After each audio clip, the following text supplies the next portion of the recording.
Hello friends, आज का ये video one liner GK competition exam के लिए सामान्य ज्ञान प्रश्नोत्तरी पर आधारित है। आप इस वीडियो को स्किप नहीं कीजिएगा, अंत तक जरूर देखिएगा। बहुत ही महत्वपूर्ण प्रश्न है।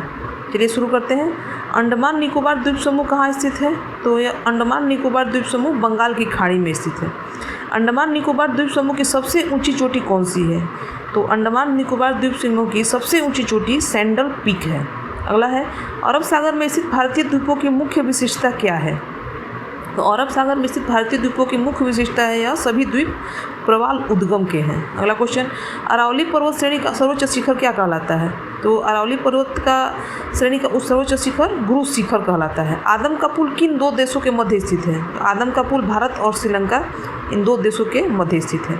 आओ जनजाति किस राज्य से संबंधित है? तो आओ जनजाति असम राज्य से संबंधित है। इंदिरा गांधी राष्ट्रीय उड़ान अकादमी कहाँ है? तो इंदिरा गांधी राष्ट्रीय उड़ान अकादमी उत्तर प्रदेश के फुर्सतगंज में है। ईश्वर का निवास स्थान किस नगर को कहा जाता है? तो ईश्वर का निवास स्थान प्रयाग को कहा जाता है, जो पहले इलाहाबाद था, अब उसका नाम प्रयागराज कर दिया गया है। कर्क रेखा किन राज्यों से होकर गुजरती है? तो कर्क रेखा राजस्थान, गुजरात, मध्य प्रदेश, छत्तीसगढ़, झारखंड, पश्चिम बंगाल, त्रिपुरा और मिजोरम राज्यों से होकर गुजरती है। कार्डमम पहाड़ी या इलायची की पहाड़ी कहाँ स्थित है? तो कार्डमम पहाड़ी या इलायची की पहाड़ी केरल में स्थित है। कावेरी जल विवाद किन राज्यों के बीच है? तो कावेरी जल विवाद कर्नाटक और तमिलनाडु राज्यों के बीच है। किस देश के साथ न्यूमर द्वीप के कारण भारत का विवाद है? तो न्यूमर द्वीप के कारण भारत और बांग्लादेश के बीच विवाद है। किस नदी को बिहार का शोक कहा जाता है? कोसी नदी को बिहार का शोक कहा जाता है। किस बंदरगाह को भारत का प्रवेश द्वार कहा जाता है? तो मुंबई को भारत का प्रवेश द्वार कहा जाता है। किस राज्य की समुद्र तट रेखा सबसे लंबी है? तो गुजरात की समुद्र तट रेखा सबसे लंबी है। किस स्थान पर 1911 ईस्वी में विश्व की प्रथम हवाई डाक सेवा प्रारंभ की गई थी? तो इलाहाबाद और नैनी के मध्य प्रथम हवाई डाक सेवा प्रारंभ की गई थी। कोंकण रेल मार्ग किस पर्वत श्रृंखला से होकर गुजरता है? तो कोंकण रेल मार्ग पश्चिमी घाट पर्वत श्रृंखला से होकर गुजरता है। कोया जनजाति किस राज्य से संबंधित है? तो कोया जनजाति आंध्र प्रदेश राज्य से संबंधित है। कोलकाता और मुंबई को कौन सा दर्रा जोड़ता है? तो भोर घाट का दर्रा कोलकाता और मुंबई को जोड़ता है। कौन सा बंदरगाह भारतीय सामुद्रिक व्यापार का पूर्वी द्वार कहलाता है? तो कोलकाता का हल्दिया बंदरगाह भारतीय सामुद्रिक व्यापार का पूर्वी द्वार कहलाता है। कौन सा महत्वपूर्ण अक्षांश भारत को दो भागों में बांटता है? तो 23 डिग्री 3 सेल्सियस उत्तर का महत्वपूर्ण अक्षांश भारत को दो भागों में बांटता है। कौन सी नदी बंगाल का शोक कही जाती है? दामोदर नदी को बंगाल का शोक कहा जाता है। कौन सी नदी भ्रंश द्रोणी से होकर बहती है? तो नर्मदा नदी भ्रंश द्रोणी से होकर बहती है। कौन सी पर्वतमाला सह्याद्री के नाम से जानी जाती है? तो पश्चिमी घाट की पर्वतमाला सह्याद्री के नाम से जानी जाती है। क्षेत्रफल के अनुसार भारत का सबसे बड़ा जिला कौन सा है? तो क्षेत्रफल के अनुसार भारत सबसे बड़ा जिला गुजरात का कच्छ है। क्षेत्रफल की दृष्टि से भारत का विश्व में कौन सा स्थान है? तो क्षेत्रफल की दृष्टि से भारत का विश्व में 7वां स्थान है। क्षेत्रफल की दृष्टि से भारत के 3 बड़े राज्यों का क्रम क्या है? तो क्षेत्रफल की दृष्टि से 3 बड़े राज्यों का क्रम, पहला क्रम है राजस्थान, उसके बाद मध्य प्रदेश, उसके बाद महाराष्ट्र। अगला क्वेश्चन, खरीफ की फसल कौन सी है? तो खरीफ की फसल ज्वार, बाजरा, मक्का, चावल, तिल इत्यादि खरीफ की फसल कहलाती है। अगला क्वेश्चन, खारे पानी की सबसे बड़ी झील कौन सी है? तो खारे पानी की सबसे बड़ी झील राजस्थान की सांभर झील है। गंगा और ब्रह्मपुत्र की संयुक्त जलधारा किस नाम से जानी जाती है? तो गंगा और ब्रह्मपुत्र की संयुक्त जलधारा मेघना नदी के नाम से जानी जाती है। आपको ये वीडियो अच्छा लगा हो तो लाइक कर दोस्तों के पास शेयर कीजिएगा।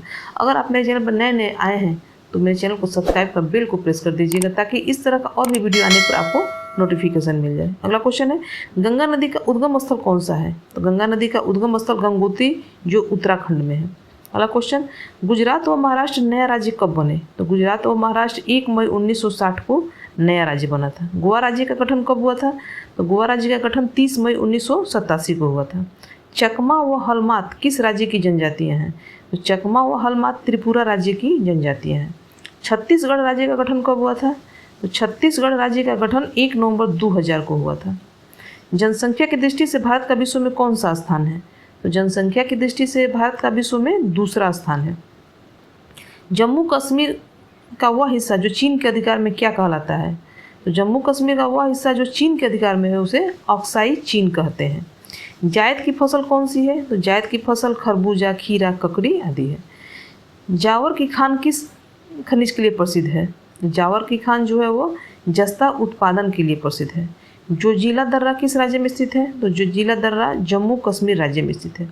झारखंड राज्य का निर्माण कब हुआ था? तो झारखंड राज्य का निर्माण 15 नवंबर 2000 ईस्वी को हुआ था। टिहरी बांध किस नदी के संगम पर बना है? तो टिहरी बांध भागीरथी और भिलांगना नदी के संगम पर बना है।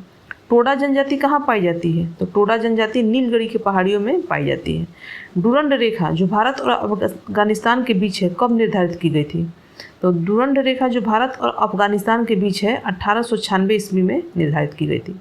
डेल्टा न बनाने वाली भारत की सबसे लंबी नदी कौन सी है? तो डेल्टा नहीं बनाने वाली भारत की सबसे लंबी नदी नर्मदा नदी है। डॉल्फिन नोज नामक चट्टान के पीछे कौन सा बंदरगाह है? तो डॉल्फिन नोज नामक चट्टान के पीछे विशाखापत्तनम बंदरगाह है जो आंध्र प्रदेश में है। तेलंगाना राज्य कब बना था? तो तेलंगाना राज्य 2 जून 2014 को बना था। दक्कन का पठार किस राज्यों में स्थित है? तो दक्कन का पठार महाराष्ट्र, मध्य प्रदेश, गुजरात, कर्नाटक और आंध्र प्रदेश में है। अगला क्वेश्चन, दक्षिण भारत की गंगा किस नदी को कहा जाता है? तो दक्षिण भारत की गंगा कावेरी नदी को कहा जाता है।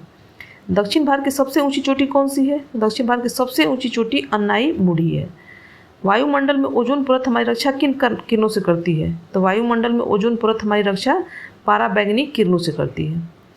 पैराक्सीटिक क्या है? पैराक्सीटिक वायु प्रदूषक है। ग्रीन हाउस प्रभाव के कारण पृथ्वी का तापमान क्या होता है? तो ग्रीन हाउस प्रभाव के कारण पृथ्वी का तापमान बढ़ जाता है।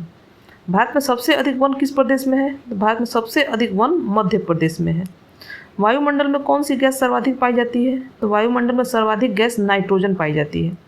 किस क्षेत्र में पेड़ों के उगने के लिए अपेक्षित न्यूनतम तापमान कितना होना चाहिए? तो किसी भी क्षेत्र में पेड़ों के उगने के लिए अपेक्षित न्यूनतम तापमान 4 डिग्री सेल्सियस होना चाहिए। भारत में वन अनुसंधान केंद्र कहाँ स्थित है? तो भारत में अनुसंधान केंद्र देहरादून में है। वन रोपण प्रक्रिया किसकी है? तो वन रोपण प्रक्रिया ज़्यादा पेड़ लगाने की है। भारत में अधिकतम वनाच्छादन क्षेत्र कौन सा है? तो भारत में अधिकतम वनाच्छादन क्षेत्र आरक्षित वन है। हरा सोना किसे कहा जाता है? तो हरा सोना वन को कहा जाता है। भारत में अधिकांश वन संपदा का मालिक कौन है? तो भारत में अधिकांश वन संपदा का मालिक राज्य है। वन महोत्सव किससे संबंधित है? वन महोत्सव पेड़ लगाने से संबंधित है। सोपान कृषि कहाँ की जाती है? तो सोपान कृषि पहाड़ों के ढालान पर की जाती है। पर्यावरण अध्ययन की प्रकृति कैसी है? तो पर्यावरण अध्ययन की प्रकृति बहु अनुशासनिक है। हम चारों ओर जिन दिशाओं से घिरे हुए हैं उसका योग क्या कहलाता है? तो हम चारों ओर जिन दिशाओं से घिरे हुए हैं उनका योग पर्यावरण कहलाता है। वैश्विक पर्यावरण के लिए सर्वाधिक महत्वपूर्ण वन कौन सा है? तो वैश्विक पर्यावरण के लिए सर्वाधिक महत्वपूर्ण वन उष्णकटिबंधीय वन है। पर्यावरण उन बाहरी दिशाओं और प्रभावों का योग है जो पृथ्वी तल पर जीवों के विकास चर को प्रभावित करती है। तो यह कथन किसने दिया है?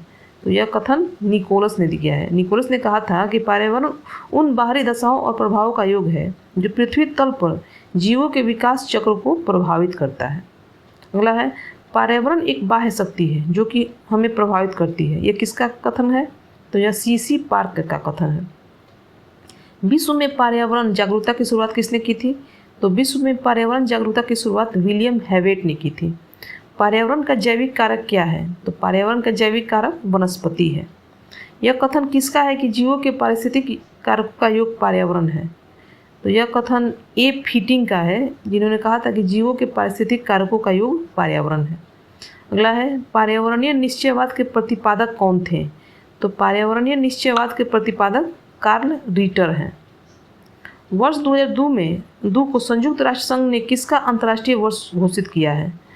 तो वर्ष 2002 को संयुक्त राष्ट्र संघ ने सतत विकास का अंतर्राष्ट्रीय वर्ष घोषित किया है।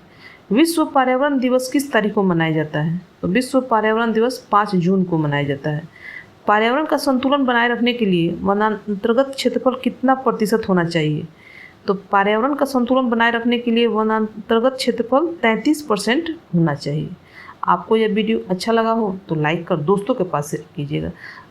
इस तरह के और भी वीडियो देखने के लिए आप मेरे चैनल के प्लेलिस्ट में जाकर देख सकते हैं और मेरे चैनल को सब्सक्राइब कर बेल को प्रेस कीजिएगा ताकि इस तरह का अगला वीडियो आने पर आपको नोटिफिकेशन मिल जाए। धन्यवाद।